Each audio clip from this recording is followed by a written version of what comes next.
स्वागत करते हैं मनी गुरु के आज के इस खास कार्यक्रम में।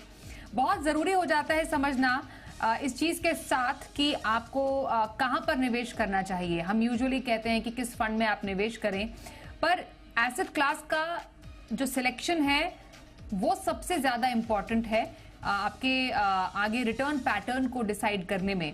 अगर हेमंत जी मैं आपसे पहले समझूं कि जब हम एसेट क्लास को चुनते हैं क्यों इतना इंपॉर्टेंट हो जाता है और वो कैसे एक बेस तैयार करता है हमारे आगे वाले आगे होने वाले रिटर्न्स के लिए। जिस बात की आपने बिल्कुल सही कहा। एक्चुअली जब भी हम अपना इन्वेस्टमेंट प्रोसेस शुरू करते हैं तो पहला कदम होना चाहिए कि हम देखें हमारी एसेट एलोकेशन क्या है और एसेट एलोकेशन का मतलब क्या है। एसेट एलोकेशन का मतलब ये है कि जब अपनी इन्वेस्टमेंट आप डिफरेंट एसेट क्लासेस में इन्वेस्ट करते हैं, अगर हम देखें कि कौन सी एसेट क्लासेस हैं जो हमारे इन्वेस्टर्स के लिए पॉपुलर है, वो इक्विटी है, डेट है, गोल्ड है, उन तीनों में किस तरीके का निवेश किया जाए। और मैं कहूंगा ये इसलिए इंपॉर्टेंट है क्योंकि एसेट एलोकेशन जो है कहीं ना कहीं आपको ये बताता है कि आप अपने पोर्टफोलियो में किस तरह का रिस्क ले रहे हो। जैसा एसेट एलोकेशन होगा उतना ही रिस्क होगा और उसी का ही उतना ही आपका रिटर्न का पोटेंशियल होगा। तो जब आपको ये क्लैरिटी है, जब आप एसेट एलोकेशन करते हैं तो आपको पता है कितना रिस्क ले रहे हैं, कितना रिटर्न आपको मिलेगा। तो जो डिसअपॉइंटमेंट होती है, या जैसा आपने बिल्कुल सही कहा कि कभी हम एक ही एसेट क्लास पे बहुत ज्यादा पैसा लगा देते हैं, बहुत ही ज्यादा रिस्की बना देते हैं, या उसको बहुत ही कंजर्वेटिव बना देते हैं, तो उस चीजों को आप अवॉइड करते हैं। तो मुझे लगता है कि जैसा मैंने कहा कि एसेट एलोकेशन एक स्टार्टिंग पॉइंट होना चाहिए और उसके लिए भी एक प्रोसेस है। ऐसा नहीं है कि आप रेंडमली उसको चुन सकते हैं, उसके थंब रूल भी होते हैं। जैसे हम कहते हैं कि 100 माइनस आप अपनी एज देखेंगे और जो बाकी जो है वो आपका इक्विटी एलोकेशन होना चाहिए, बट वो थंब रूल है, वो कहीं ना कहीं आपकी पर्सनल सिचुएशन को नहीं दिखता है। तो आपके गोल्स कितने हैं, आपके पास समय कितना है, किस इन्वेस्टमेंट को आप लंबा समय दे सकते हैं, तो वो इक्विटी में जाए। अगर आपको सेफ्टी और कैपिटल देखना है तो डेट में जाए। अगर आपको ग्रोथ और सेफ्टी दोनों चाहिए तो फिर आप हाइब्रिड को देखते हैं। तो आई थिंक कहीं ना कहीं जब आप एसेट एलोकेशन से शुरुआत करते हैं तो आप अपनी रिस्क जो है उसको डिफाइन कर देते हैं। गलती क्या करते हैं इन्वेस्टर के, सीधे सीधे अगर फंड पे पहुंच जाएंगे तो फिर जैसा आपने बिल्कुल सही कहा, बहुत ही रैंडम चॉइस होती है और कहीं ना कहीं हम देखते हैं कि या तो बहुत ज्यादा रिस्क होता है या फिर बहुत कम पोटेंशियल होता है उस पोर्टफोलियो में काम करने का। तो आई थिंक एसेट एलोकेशन किसी भी निवेशक के लिए सबसे पहला कदम होना चाहिए अपने इन्वेस्टमेंट प्रोसेस को शुरू करने के लिए। बिल्कुल, तो एसेट एलोकेशन बहुत जरूरी किसी भी निवेश का आधार तय करता है एसेट एलोकेशन। पर ये सब मालूम होने के बावजूद प्रबलीन, जो एक बिहेवियर है यूजुअली हम देखते हैं, आप कुछ डेटा के जरिए अगर हमें बता पाए है क्या, अगर हम डिफरेंट एसेट क्लासेस और उसके रिटर्न को अगर पिछले कई सालों में अगर कंपेयर करें, एट द सेम टाइम अगर हम भारत में निवेशकों के इन्वेस्टमेंट पैटर्न को अगर समझे कि कहां पर ज्यादा निवेश किया जाता है, तो क्या मालूम चलता है? जी, नमस्कार स्वाति जी। बिल्कुल जैसे हेमंत जी ने अभी एक्सप्लेन किया कि एसेट एलोकेशन बेसिकली नींव है किसी भी पोर्टफोलियो की। और अगर हम इंडियंस के ज्यादातर पोर्टफोलियोज को देखें तो हम वहां देखते हैं, जो हमें आंकड़े बताते हैं कि हमारे पास, अगर हम जो फाइनेंशियल एसेट्स है, पहले सिर्फ उनकी बात करें, हम यहाँ पे गोल्ड और रियल एस्टेट को हटा दें। फाइनेंशियल एसेट्स में देखते हैं हम स्वाति जी, दैट जो पूरा रुझान है वो ज्यादा फिक्स्ड इनकम प्रोडक्ट्स और कंजर्वेटिव अप्रोच के साथ आपके प्रोविडेंट फंड्स, ईपीएफ और स्मॉल सेविंग स्कीम्स की तरफ रुझान है, यानी कि कंजर्वेटिव आउटलुक रहा है इन्वेस्टमेंट्स का। अगर हम आरबीआई के 2022-23 के आंकड़े देखें तो जो फाइनेंशियल एसेट्स हैं वहां पे करीबन 37% हम देखते हैं कि बैंक डिपॉजिट्स में पैसा पड़ा है इन्वेस्टर्स का। प्रोविडेंट फंड और पेंशन फंड जो हो गया ईपीएफ एंड पीपीएफ, वहां पे करीबन 22% पड़ा है। लाइफ इंश्योरेंस में 18% है। वहीं स्मॉल सेविंग्स में करीबन 7% है। अगर हम म्यूचुअल फंड्स और इक्विटी, डायरेक्ट इक्विटी को देखें तो म्यूचुअल फंड्स ने तो भी काफी एक डिसेंट जो एक परसेंटेज है उसको हासिल किया है कुछ सालों में, और अब जाके वो करीबन 6% पे है। जो बाकी अगर हम फिक्स्ड इनकम एसेट्स देखें तो उसके कंपैरिजन में बहुत कम है, पर तो भी एक इम्प्रूवमेंट है। और डायरेक्ट इक्विटी में अगर देखें तो तकरीबन 1% पैसा इंडियंस का पड़ा हुआ है। इसके अलावा अगर हम पुरानी आरबीआई की रिपोर्ट्स देखें तो जो रियल एस्टेट और गोल्ड है उसमें करीबन 85% तक इंडियंस का पैसा एक्चुअली लॉक्ड अप है। और ओवरऑल स्वाति जी, इस टाइम पे जो फाइनेंशियल एसेट्स हैं इंडिया में, जिनको अभी हमने देखा, फाइनेंशियल एसेट्स इंडिया के जीडीपी का करीबन सिर्फ 5% है इस टाइम पे, जो डेवलप्ड मार्केट्स के कंपैरिजन पे काफी कम है। जब हम एक तरफ ये देखते हैं कि इंडियंस इन्वेस्ट कहाँ करते हैं, वहीं अगर हम कुछ पुराने सालों के रिटर्न्स देखें एसेट क्लास के हिसाब से, तो हम देखते हैं कि इक्विटीज ने करीबन, अगर हम 1980 से देखें रिटर्न्स, तो 15 से 16% का रिटर्न दिया है। सोने ने करीबन 10 से 11% का रिटर्न दिया है। वहीं बैंक एफडीज ने करीबन 8% का रिटर्न दिया है। तो जबकि इक्विटीज आउटवे करती हैं इन टर्म्स ऑफ रिटर्न्स, तो भी अभी एक न्यूअर एक्सपोजर है बहुत सारे निवेशकों के लिए। और आज भी इंडिया में बहुत इन्वेस्टर्स हैं जिनके पास, चाहे म्यूचुअल फंड्स के थ्रू हो या डायरेक्ट इक्विटीज के थ्रू हो, इक्विटीज में कुछ भी एक्सपोजर नहीं है। और इसमें बदलाव की जरूरत है स्वाति जी, क्योंकि जिस दौर में हम हैं, हम हाई इन्फ्लेशन को देख रहे हैं अपने लाइफस्टाइल में और बहुत सारे डिफरेंट एस्पेक्ट्स में हमारी जिंदगी के। बिल्कुल। इनफैक्ट अगर इसी इन नंबर्स को ही अगर रेफरेंस में लें हम हेमंत जी, अभी भी ज्यादा भरोसा, और ये अलग अलग रिपोर्ट्स के जरिए सामने भी आया है कि जो ट्रेडिशनली जो इंडियंस हैं वो ये ज्यादा भरोसा रखते हैं कि बैंक डिपॉजिट में पैसे रख लिए, पीपीएफ में पैसे डाल दिए और म्यूचुअल फंड में निवेश हो गया, जो कि थोड़े से अग्रेसिव फॉर्म ऑफ इन्वेस्टमेंट्स हैं। वहां का जो प्रतिशत है वो अभी भी काफी कम है। पहले के मुकाबले बेहतर जरूर हुआ है, लेकिन टोटल जो इन्वेस्टमेंट पैटर्न का वो बहुत ही छोटा हिस्सा है। इक्विटी में जो इन्वेस्टमेंट पैटर्न है या इक्विटी में जो इन्वेस्टमेंट करना वो जरूरी क्यों हो जाता है आजकल के टाइम में? क्योंकि हम एसेट एलोकेशन की बात कर रहे हैं, हम एक एक करके हर एसेट की बात करेंगे, पर व्हाई स्पेशली इक्विटी? इक्विटी से ऐसा क्या होता है with in all the asset classes जो कि एक पोर्टफोलियो को अच्छा खिलने का टाइम देता है? आई थिंक स्वाति, ये बहुत ही इंपॉर्टेंट एस्पेक्ट है। देखिए, जब हम इन्वेस्टमेंट की बात करते हैं ना, तो दो इंपॉर्टेंट चीजें हैं, एक होता है रिस्क और एक होता है रिवॉर्ड। हमारे देश में जब हम रिस्क की बात करते हैं तो ज्यादातर इन्वेस्टर्स जो हैं उनको रिस्क लगता है सेफ के, कैपिटल कम नहीं होनी चाहिए हमारी, जो मैं समझ सकता हूँ क्योंकि आपकी मेहनत की कमाई है, आप नहीं चाहते कि वो पैसा कम हो कभी भी। लेकिन हम ये भूल जाते हैं कि जब हम लॉन्ग टर्म के लिए इन्वेस्ट करते हैं, यानी जब हमारा समय लंबा हो, 10 15 20 साल के लिए इन्वेस्ट करना हो हमें, तो फिर सेफ्टी ऑफ कैपिटल उतना बड़ा इशू नहीं होता है जितना बड़ा इन्फ्लेशन होता है, यानी महंगाई दर होती है। तो जब हम उस एस्पेक्ट को इग्नोर करते हैं तो हमारा फोकस जो है पूरा ट्रेडिशनल इन्वेस्टमेंट पे रहता है, क्योंकि आप सिर्फ ग्रॉस रिटर्न देख रहे हैं, आप जो रियल रेट ऑफ रिटर्न है, यानी gross return minus inflation minus taxes, वो नहीं देख रहे हैं आप। तो यही कारण है, जैसा आपने बिल्कुल सही कहा, कि हमारे देश में अभी भी ज्यादातर इन्वेस्टर जो है वो ट्रेडिशनल इन्वेस्टमेंट ऑप्शन में इन्वेस्ट करते हैं। अब इक्विटी इसलिए जरूरी है कि जब आप स्पेशली जब लॉन्ग टर्म के लिए इन्वेस्ट करते हैं, जैसा मैंने आपको कहा कि वहां पे इन्फ्लेशन एक बड़ा रिस्क है। वो इसलिए बड़ा रिस्क है क्योंकि जो गोल्स होते हैं हमारे लॉन्ग टर्म के, जैसे मान लीजिए बच्चों की पढ़ाई, राइट, वहां पे इन्फ्लेशन दर हमारे देश में से अराउंड 10 to 12% है। नॉर्मल इन्फ्लेशन जो है, अगर हमें रिटायरमेंट कॉर्पस बनाना है तो वहां पे 7% आप लेके चल सकते हैं। अब जब आपको अगले 15-20 साल में इन दोनों गोल्स, जैसे बहुत ही इंपॉर्टेंट गोल्स हैं आपके, उनके लिए अगर आपको कॉर्पस बनाना है, तो जब आप पैसा इन्वेस्ट कर रहे हैं, आपका पैसा ग्रो हो रहा है, साथ में महंगाई दर भी बढ़ रही है, उनकी भी लागत बढ़ रही है, तो आपको ऐसी इन्वेस्टमेंट ऑप्शन में पैसा लगाना पड़ेगा, ऐसी एसेट क्लास पे पैसा लगाना पड़ेगा जहां पे जो रिटर्न आपको मिल रहा है, जो ग्रोथ हो रही है आपके पैसे की, इससे ज्यादा हो। तो जब हम एजुकेशन इन्फ्लेशन 10 से 12% की बात करते हैं, पोस्ट टैक्स अगर हम नेट बात करें 7% इन्फ्लेशन की, तो इक्विटी ही एक ऐसी एसेट क्लास है जिसमें ये पोटेंशियल है कि वो आपको इस तरह के रिटर्न दे। तो इसीलिए स्पेशली जब आप, जैसा मैंने कहा, लॉन्ग टर्म के लिए जब आप इन्वेस्ट करते हो तो इक्विटी जैसी एसेट क्लास बहुत इंपॉर्टेंट होती है। लेकिन ये भी हम जानते हैं कि वॉलेटिलिटी जो है स्टॉक मार्केट के अंदर, वो एक नेचुरल फिनोमिनन है। समय समय पे मार्केट वॉलेटाइल होती है, और शायद एक यही कारण है जिसने काफी सारे इन्वेस्टर्स को हमारे देश में परसेप्शन इशू की वजह से इक्विटी से बाहर रखा है। तो जब आप इक्विटी में इन्वेस्ट करते हैं, अपने आप को एक अपॉर्चुनिटी देते हैं कि आपका पैसा महंगाई दर से ज्यादा बढ़े, जितना कॉर्पस आपको मिलना चाहिए वो आपको मिले।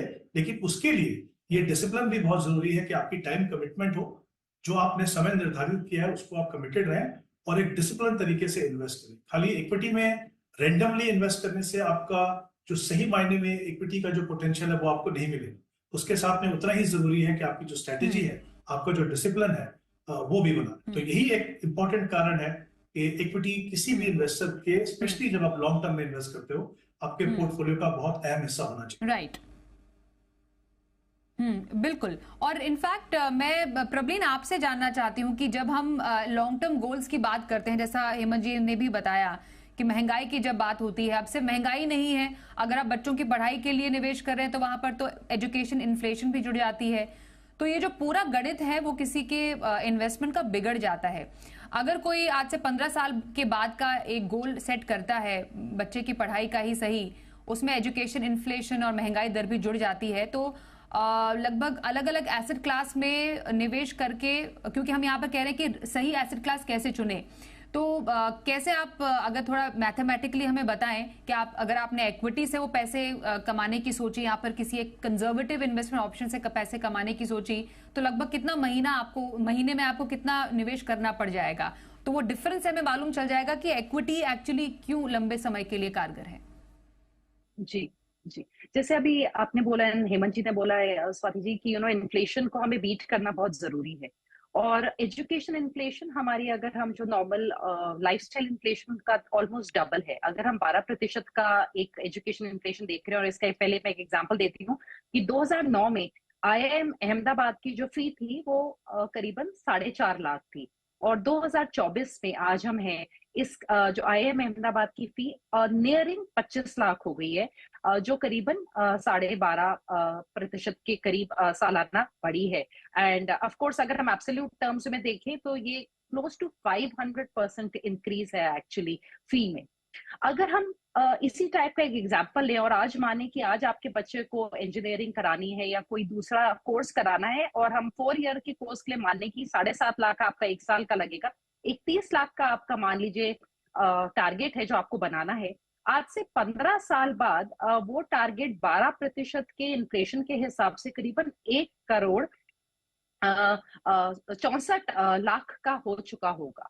और उसको अगर हमने अचीव करना है, मान लीजिए हमने 7% पे पीपीएफ में पैसा डाला, पीपीएफ में क्योंकि हमारी लिमिटेशन है, उसके साथ मान लीजिए हमने सुकन्या समृद्धि भी कर लिया, और उसके साथ हमने एफडीज भी कर लिया, सारा कुछ मिला के हम करीबन एक एवरेज अगर 7% का रिटर्न लेके चले, तो महीने में करीबन 52,500 की एसआईपी उनको करने की जरूरत है, जितना उनको एक मंथली एलोकेशन करना होगा इन फिक्स्ड इनकम।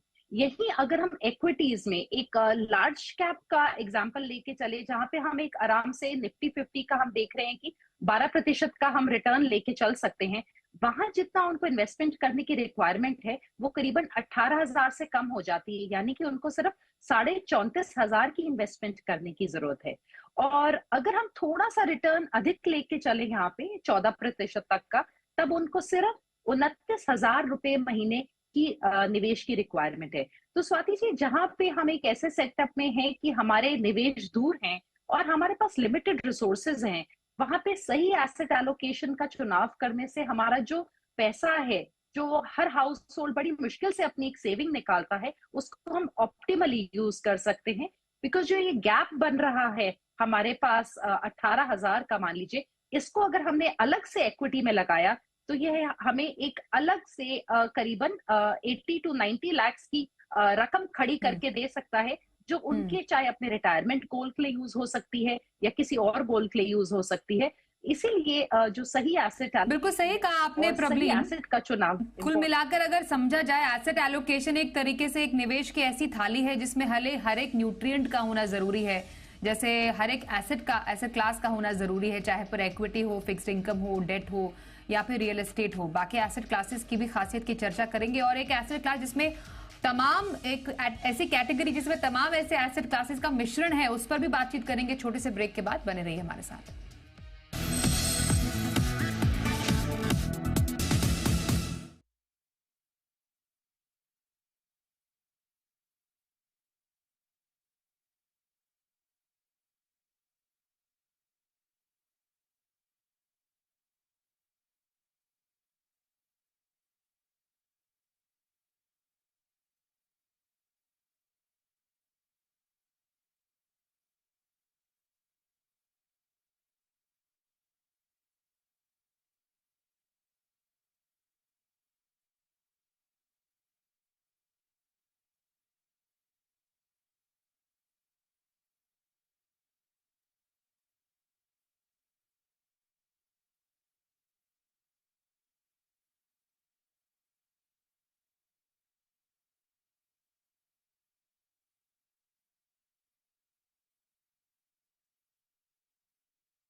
कैसे चुने सही एसेट क्लास, इस पर चल रही है खास चर्चा। हेमंत रुस्तगी, प्रवीण बाजपेयी हमारे साथ हैं।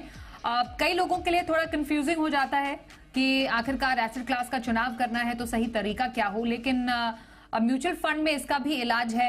हेमंत जी, एक ऐसी कैटेगरी है जिसमें हर एक एसेट क्लास का समावेश होता है। क्या जो मल्टी एसेट एलोकेशन फंड्स होती है, जो कैटेगरी होती है, क्या इससे हर एक एसेट क्लास का एक्सपोजर लिया जा सकता है? क्या ये एक सही तरीका माना जाए? इस बात आपने बिल्कुल ठीक कहा। देखिए, म्यूचुअल फंड जो है वो मल्टी एसेट फंड्स ऑफर करते हैं। तो जो सेबी की जो डेफिनेशन है उसमें ये कहा गया है कि उसमें कम से कम 3 एसेट क्लासेस होनी चाहिए और तीनों में मिनिमम 10% का एक्सपोजर होना चाहिए। अब वो डिफरेंट तरीके के फंड है, यहाँ पे डिफरेंट स्ट्रेटजी वाले फंड है। कहीं पे तीसरी एसेट क्लास जो है डेट इक्विटी के साथ गोल्ड हो सकती है, कहीं पे इंटरनेशनल इक्विटी हो सकती है। तो आई थिंक अलग अलग तरीके के फंड्स हैं जहाँ पे डिफरेंट स्ट्रेटजीज हो सकती है। अब ये एज ए स्ट्रेटजी अगर मैं कहूँ तो एक मल्टी एसेट फंड एक अच्छी ऑप्शन हो सकती है, लेकिन वो हर इन्वेस्टर के लिए सूटेबल नहीं है। उसके कारण है, एक तो ये कि अगर आप ऐसे निवेशक हैं, नए निवेशक हैं, आप एक्सपीरियंस करना चाहते हैं म्यूचुअल फंड को, आप चाहते हैं कि डिफरेंट एसेट क्लासेस में आपका पैसा जाए, आपको बहुत ज्यादा क्लैरिटी नहीं है अपने टाइम होराइजन के बारे में, आप जैसा मैंने कहा समझना चाहते हैं कि म्यूचुअल फंड इन्वेस्टमेंट किस तरीके से काम करता है, तो आपके लिए वो सही है, क्योंकि आप डिसाइड नहीं कर पा रहे हैं कितना पैसा डिफरेंट एसेट क्लासेस में लगाएं। दूसरी तरफ अगर आप ऐसे जानकार निवेशक हैं जिन्होंने अपने गोल बेस्ड इन्वेस्टमेंट प्रोसेस को फॉलो किया, यानी आपने डिफाइन किया शॉर्ट टर्म, मीडियम टर्म और लॉन्ग टर्म गोल्स को, तो वहां पे जो मल्टी एसेट फंड्स हैं वो बहुत ज्यादा मुझे लगता नहीं आपके लिए कुछ कर पाएंगे। स्पेशली अगर आप मान लीजिए 15-20 साल के लिए इन्वेस्ट कर रहे हो तो आप इक्विटी पे फोकस कर सकते हो। अगर आप शॉर्ट टर्म के लिए इन्वेस्ट कर रहे हो जहां पे सेफ्टी ऑफ कैपिटल प्रायोरिटी है आपकी, तो वहां भी मल्टी एसेट फंड नहीं चलेगा। हाँ, मीडियम टर्म के जो गोल होते हैं 5-7 साल के, जैसा मैंने पहले भी कहा कि वो आपको एक हाइब्रिड तरीके का पोर्टफोलियो चाहिए, वहां पे अगर आप चाहें तो ले सकते हैं। तो इसकी यूटिलिटी जरूर है, लेकिन मैं ऐसा नहीं मानता कि आप पूरा का पूरा पोर्टफोलियो मल्टी एसेट फंड में लगा दीजिए और आपकी सारी प्रॉब्लम सॉल्व हो जाएगी। शुरुआती दौर में लगा सकते हैं, मीडियम टर्म के लिए लगा सकते हैं, पोर्टफोलियो का कुछ हिस्सा लगा सकते हैं। तो ऐसा नहीं है कि आप पूरा पोर्टफोलियो आप मल्टी एसेट में लगाएंगे। आपका प्रोपोर्शन भी इंपॉर्टेंट है। मान लीजिए मेरा 50 लाख का पोर्टफोलियो है, मैंने 5 लाख रुपए अगर मल्टी एसेट में लगाए तो वो मेरे लिए किसी भी तरीके का कोई पर्पज सॉल्व नहीं करेगा। तो आई थिंक यूटिलिटी जरूर है, लेकिन आपके लिए यूटिलिटी एज एन इन्वेस्टर है कि नहीं उसको आपको देखना है, और ये हर प्रॉब्लम या हर रिक्वायरमेंट का डेफिनेटली सोल्यूशन नहीं। बिल्कुल, क्योंकि मंथली एसेट एलोकेशन की बात हो रही है, प्रवीण आपसे आखिरी सवाल ये होगा कि कैसे इस फंड में तय होता है कि कौन से एसेट क्लास में कितना एक्सपोजर रखने की जरूरत है एक निवेशक के समझ के लिए? बिकॉज अगर वो हर एक एसेट क्लास में थ्रू एक म्यूचुअल फंड अगर एक्सपोजर चाह रहे हैं तो उनको क्या जानकारी होनी चाहिए? जी, स्वाति जी, जैसे अभी हेमंत जी ने बोला कि आपका खुद का जो एसेट एलोकेशन है वो आप डिसाइड करें डिपेंडिंग ऑन योर गोल्स, आपकी कितने दूर हैं, आपके पास कितना टाइम होराइजन है, आपकी क्या रिस्क एपेटाइट है। और ब्रॉडली हम ये मान के चलते हैं कि अगर आप गोल बेस्ड प्लानिंग कर रहे हैं वो बेस्ट है, बिकॉज आपके गोल्स एक बार आपने डिफाइन कर दिए तो वो आपको ये भी बता देंगे आपके पास कितना वक्त है। अगर आपके गोल्स पास हैं तो आपका रिस्क एपेटाइट ऑटोमेटिकली, जो टॉलरेंस है वो कम हो जाती है। अगर आपके फाइनेंशियल गोल्स दूर हैं तो आपकी रिस्क टॉलरेंस थोड़ी बढ़ जाती है। तो जितना आपका दूर आपके गोल्स हैं उतना आपका इक्विटी का एक्सपोजर बढ़ सकता है। आपके करीब के जो गोल्स हैं वहां पे आपका फिक्स्ड इनकम में इन्वेस्टमेंट ज्यादा होना चाहिए। और मल्टी एसेट जो एज अ कैटेगरी अगर हम देखें विद इन म्यूचुअल फंड्स, तो ये मेरे ख्याल से उन निवेशकों के लिए बहुत सही है जहां पे उनका करीबन एक 3 to 5 इयर्स का होराइजन है। उनको थोड़े हायर रिटर्न्स की भी अपेक्षा है, बेटर टैक्सेशन चाहिए, और वो पूरा फिक्स्ड इनकम में नहीं लगाना चाहते हैं। तो यहाँ पे कॉम्बिनेशन मिल जाता है इन्वेस्टर्स को। तो ये अपने मीडियम टर्म गोल्स के लिए बहुत ही अप्रोप्रिएट मेरे ख्याल से कैटेगरी ऑफ फंड्स बन के निकलता है। अदरवाइज ओवरऑल एसेट एलोकेशन के पॉइंट ऑफ व्यू के लिए फाइनेंशियल गोल्स को पहले सेट करें एंड देन बैकवर्ड्स आप देखिए कि आपके किस एसेट में कितना निवेश होना चाहिए। वो सबसे मेरे ख्याल से सॉलिड और एक तरीके से जो आपके फाइनेंशियल गोल्स को मीट करने का बेहतरीन तरीका है। बिल्कुल, तो एसेट क्लास का चुनाव कैसे करें, किस हिसाब से अपने प्रोफाइल, अपने जोखिम क्षमता के अनुसार आपको एक एसेट क्लास चुनना चाहिए। ज्यादा सिरदर्दी नहीं लेनी है तो मल्टी एसेट एलोकेशन फंड्स भी है, लेकिन ध्यान रखिए आपके पोर्टफोलियो को मेल खाता हुआ, लक्ष्य को मेल खाता हुआ ही एसेट क्लास जरूर चुनिएगा और एक मिश्रण होना, संतुलन होना बेहद जरूरी है। धन्यवाद करेंगे हेमंत जी और प्रबलीन, आप दोनों का हमारे साथ इस चर्चा में शामिल होने के लिए। रुकेंगे एक ब्रेक के लिए, देखते रहिए जी बिजनेस।